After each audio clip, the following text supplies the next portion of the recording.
Assalamualaikum warahmatullahi wabarakatuh. Pada kesempatan hari ini kita akan membahas tentang seorang cucu kesayangan Rasulullah SAW, yaitu Sayyidina Husain, baginda para pemuda surga, bernama Abu Abdillah Husain bin Ali radhiyallahu anhu. Beliau juga adalah putra dari Sayyidah Fatimah Al-Batul binti Rasulullah SAW. Juga beliau dilahirkan pada hari kelima di bulan Sa'ban tahun 4 Hijriah. Diriwayatkan oleh Imam Ahmad bahwasanya beliau Sayyidina Husain radhiyallahu anhu berkata, ketika Husain dilahirkan, aku beri nama Al-Harb, perang. Lalu Rasulullah SAW datang seraya berkata, "Lihatkanlah anakku, nama apakah yang kalian berikan?" Lalu itu Ali bin Abi Thalib menjawab, "Saya menamakan Al-Harb, saya menamakan Harb." Rasulullah SAW bersabda, "Namanya adalah Husain yang bagus." Nah, senang dengan kelahiran cucu tersebut, Rasulullah SAW menyembelih kambing atau domba untuk akikah, memotong rambutnya, lalu bersedekah emas seberat timbangan rambut itu. Namun Rasulullah SAW sendiri yang mengadani serta berdoa di telinga Imam Husain itu. Kemudian beliau diberi gelar oleh Rasulullah SAW baginda pemuda surga. Sayyidina Husain dan dermawan, kemuliaan yang ada pada Sayyidina Husain tidak hanya terdapat pada nasab saja ya. Kemudian sifat-sifat yang ada pada dirinya juga menunjukkan beliau dikenal sebagai orang yang sangat dermawan. Baik, Ibnu Al-Asakir pernah bercerita bahwa ada seorang yang meminta-minta di depan pintu rumah Sayyidina Husain seraya berkata, "Hari ini tidak akan rugi orang yang mengharapkan bantuanmu. Engkau adalah sumber kedermawaan." Ketika itu Sayyidina Husain sedang salat, lalu beliau mempercepat salatnya, kemudian keluar dan melihat seorang dari desa yang cukup fakir dan sangat mengiba. Beliau kemudian memanggil pembantunya dan bertanya, "Berapa nafkah kita yang tersisa?" Dijawab, 200 dirham. "Padaku perintahkan untuk dinafkahkan pada keluarga Baduka." Beliau berkata, "Berikan padaku, telah datang orang yang lebih berhak atas nafkah itu." Lalu kemudian beliau memberikan nafkah itu pada orang Baduy tadi. Kemudian di kesempatan lain Ibnu Al-Asakir bercerita, suatu ketika Sayyidina Husain bin Ali bin Abi Thalib adalah dalam perjalanan melihat sekelompok orang-orang miskin sedang menghidangkan makanan. Beliau kemudian turun sambil berkata, "Sungguh Allah tidak senang kepada orang yang sombong dengan lahap." Beliau pun makan bersama mereka. Selesai makan, beliau berkata pada mereka, "Aku telah memenuhi undangan kalian. Sekarang penuhilah undanganku." Mereka menjawab, "Ya Allah." Lalu mereka pergi bersama ke rumah beliau. Kemudian memanggil pembantunya, "Keluarkan semua yang kamu simpan." Kemudian Sayyidina Husain radhiyallahu anhu disebut sang pemberani, menjadi pendamping Rasulullah SAW sampai wafat. Pada masa Sayyidina Abu Bakar radhiyallahu anhu, beliau sangat dihormati, dan juga masa kekhalifahan Umar dan Utsman dengan ketika ayahnya menjadi khalifah, beliau selalu berdiri di sampingnya dan meriwayatkan hadis dari ayahnya. Beliau ada dalam setiap perang yang dipimpin ayah. Itu perang Siffin, kemudian perang Jamal. Sayyidina Ali radhiyallahu setelah meninggal, kemudian Hasan menyerahkan khilafah pada Muawiyah. Sayyidina Husain pada awalnya keberatan. Keduanya sempat beradu pendapat. Sayyidina Hasan berpendapat biar khilafah dipegang Muawiyah. Aku ingin Madinah, katanya. Aku ingin Madinah. Sayyidina Hasan itu sudah terlalu banyak korban bergelimbangan, darah tak berdosa. Rupanya keberanian dan Sayyidina Husain berkata lain, aku mohon perlindungan pada Allah SWT. Sekiranya kamu tidak mendustakan Ali dalam kuburannya dan membenarkan Muawiyah. Mendengar tanggapan tersebut, Sayyidina Hasan tampak marah. Demi menjaga etika keluarga dan perbedaan, Sayyidina Husain menurut apa yang dikatakan saudaranya itu. Kemudian pada masa Muawiyah, beliau juga saudaranya Hasan sangat dihormati oleh Muawiyah. Suatu ketika mereka berdua bertandang ke istana Muawiyah. Kemudian Muawiyah menyambut dengan sangat hangat dan memberikan hadiah yang sangat banyak. Suatu hari ia memberi keduanya 200.000 dirham dan berkata, aku putra Hindun, demi Allah tidak ada seorang pun sebelum dan sesudahku yang memberi kalian sebanyak ini. Sayyidina Husain menimpali, tidak seorang pun bagi engkau maupun orang sebelum dan sesudahmu yang bisa memberikan hadiah pada dua orang semulia kami. Sayyidina Husain dalam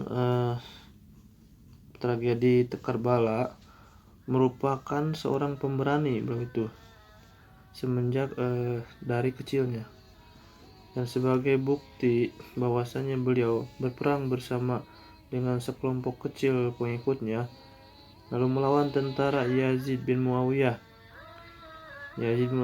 yang jauh lebih banyak pasukannya dan lebih kuat pasukannya, padahal beliau di padang pasir tanpa benteng pertahanan, bahkan tanpa air.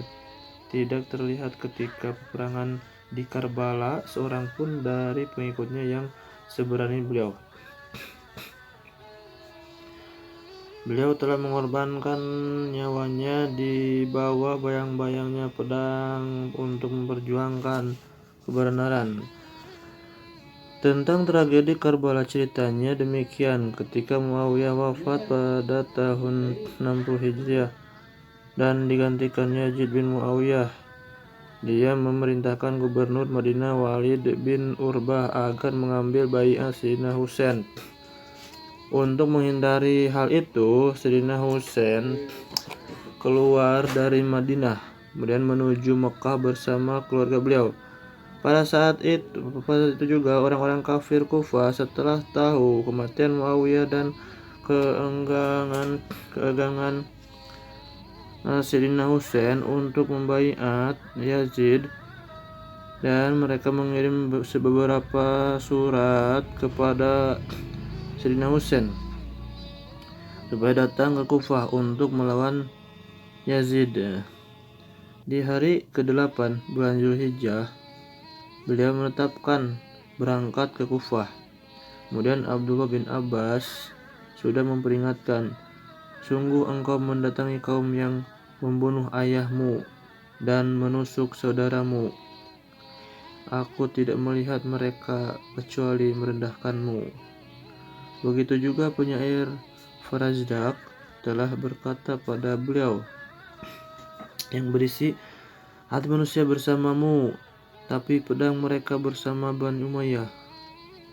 Qada Allah turunnya dari langit dan Allah melakukan apa yang dikehendakinya. Di dalam perjalanan itu beliau melihat penduduk Kufah dalam keadaan porak-poranda. Beliau memberikan pilihan pada pengikutnya untuk mengikuti beliau atau kembali. Sebagian ada yang kembali dan sebagian lagi ada yang menetap mengikuti beliau.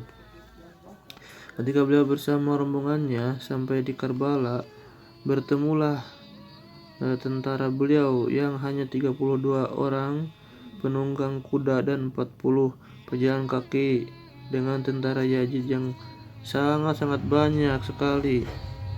Kemudian terbunuhlah semua pengikut Sayyidina Husain dengan panah-panah musuh.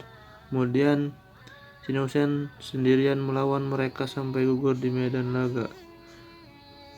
Ditemukanlah pada badan suci beliau 33 tusukan dan 34 pukulan selain pukulan tombak dan panah. Semoga Allah Subhanahu wa taala meridhoinya. Makam kepala Sayyidina Husain. Nah, kepala Sayyidina Husain itu yang kini dikuburkan di Kairo, di makam Sayyidina Husain yang sekarang adalah kepala Sayyidina Husain radhiyallahu anhu. Yang asalnya itu adalah di Asqalan di Palestina pada masa pemerintahan Dohir al-Fatimi. Nah, dia khawatir terjadi datangnya pasukan salib yang bisa menguasai Asqalan, di mana kepala Sayyidina Husain beliau di situ. Lalu dia mengambil kepala itu untuk melanjutnya dikirim ke Kairo. Yang mendukung riwayat ini adalah Ibnu Maisir, Qol-Qosandi, Ali Syekh Al-Harawi, Ibnu Ilyas, dan cucu Al-Jauzi, kemudian Al-Makrizi. Kemudian di dalam kitab Al-Dal Syahid fi Tahqiq Al-Masyahid disebutkan bahwasanya Abdurrahman Qatuhda ketika hendak mau memperluas masjid dekat Mashhad Al-Hasaini diprotes bahwasanya dia tidak benar kepala Sayyidina Husain dimakamkan di situ. Kemudian lalu beliau membuka liang kubur tersebut di depan orang banyak, Ustaz Jauhar Asy-Syafi'i dan Syekh Al-Mu'allim Al-Maliki. Kemudian keduanya adalah termasuk ulama besar. Turun ke liang kubur, mereka berdua menyaksikan ada cawan dari emas yang di atasnya ada selambu dari sutra hijau, dan di atas cawan itu terletak kepala suci. Dengan kesaksian itu Abdurrahman Qatuhda membangun masjid dan juga mewakafkan harta yang sangat banyak.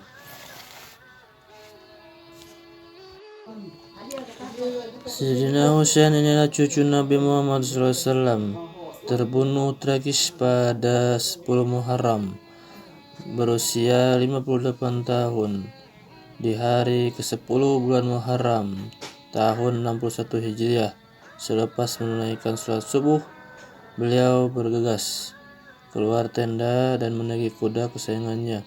Kemudian menatap pasukan yang tengah mengepung. Mulailah dia berpidato begitu indah dan menyentuh hati.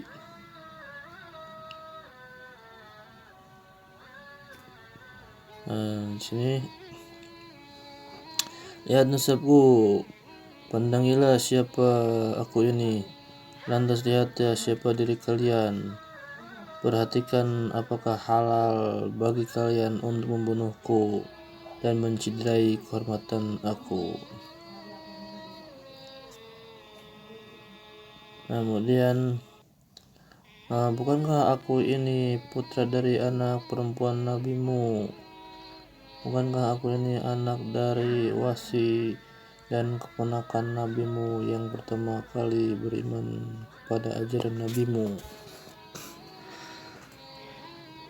Dan ada lagi sampai banyak itu. Namun mereka telah terkunci hatinya. Pasukan Yazid itu terkunci hatinya, tidak akan sadar. Pasukan yang banyak itu mengepung atas perintah Ubaidullah bin Ziyad. Itu memaksa pria yang bernama Sayyidina Husain bin Ali itu untuk mengakui kekuasaan Khalifah Yazid bin Muawiyah. Tidakkah ia ini menjadi pelajaran bagi kita semua? Pertarungan masa khilafah dulu sampai mengorbankan nyawa seorang cucu Nabi SAW. Apa masih mau bilang khilafah itu satu-satunya solusi umat? Simak pula bagaimana Ibnu Katsir dalam Bidayah wal Nihayah bercerita bagaimana Sayyidina Husain terbunuh dari Karbala pada 10 Muharram Asyura. Pasukan-pasukan memukul kepala Sayyidina Husain dengan pedang hingga berdarah. Kemudian Sayyidina Husain membalut luka di kepalanya dengan merobekkan jubah, dan dengan cepat balutan kain terlihat penuh dengan darah yang mengalir. Ada yang kemudian melepas panah dan mengenai lehernya. Beliau masih hidup sambil memegangi leher menuju ke arah sungai karena kehausan. Samir bin Zil Jausan memerintahkan pasukannya menyerbu Sayyidina Husain. Mereka menyerang dari segala penjuru. Mereka tak memberi kesempatan untuk minum. Kemudian Ibnu Katsir menulis, yang membunuh Sayyidina Husain dengan tombak adalah Sinan bin Anas bin Amr an-Nakhai, dan kemudian dia menggorok leher Sayyidina Husain dan menyerahkan kepala Sayyidina Husain kepada Khalid bin Yazid dalam Al-Bidayah. Kemudian Anas melaporkan bahwa ketika kepala Sayyidina Husain yang dipenggal itu dibawa ke Ubaidillah bin Ziyad yang kemudian memainkan ujung tongkatnya menyentuh mulut dan hidung Sayyidina Husain.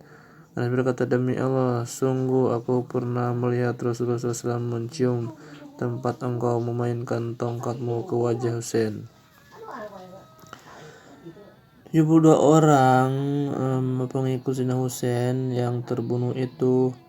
Kemudian Imam Suyuti dalam Tarikh Al-Khulafa mencapai 4.000 pasukan yang mengepung Sayyidina Husain di bawah kendali Umar bin Said bin Waqqas. Pada hari terbunuhnya, Imam Suyuti mengatakan dunia seakan berhenti selama 7 hari. Mentari merapat laksana koin yang menguni, terjadi gerhana matahari di hari langit terlihat memerah selama 6 bulan. Imam Suyuti juga mengutip Imam At-Tirmidzi yang meriwayatkan kisah dari Salma menemui Ummu Salamah, istri Nabi Muhammad SAW, yang saat itu masih hidup. Ummu Salamah wafat pada tahun 64 Hijriah, sementara Sayyidina Husain terbunuh pada tahun 61 Hijriah. Setelah bertanya, mengapa engkau menangis? Ummu Salamah menjawab, semalam saya bermimpi melihat Rasulullah SAW yang kepala dan jenggot beliau terlihat berdebu. Saya tanya, mengapa engkau wahai Rasul? Rasulullah menjawab, saya baru saja menyaksikan pembunuhan Sayyidina Husain. Begitulah dahsyat pertarungan kekuasaan di masa khilafah dulu. Mereka tidak segan membunuh cucu demi kursi khalifah. Apa mereka sangat sangka Rasulullah SAW tidak akan tahu peristiwa ini? Kemudian lantas apakah mereka membunuh Sayyidina Husain kelak masih berharap mendapat syafaat datuknya Rasulullah SAW beri pada mahsyar? Semoga dalam menemukan semua ada pelajaran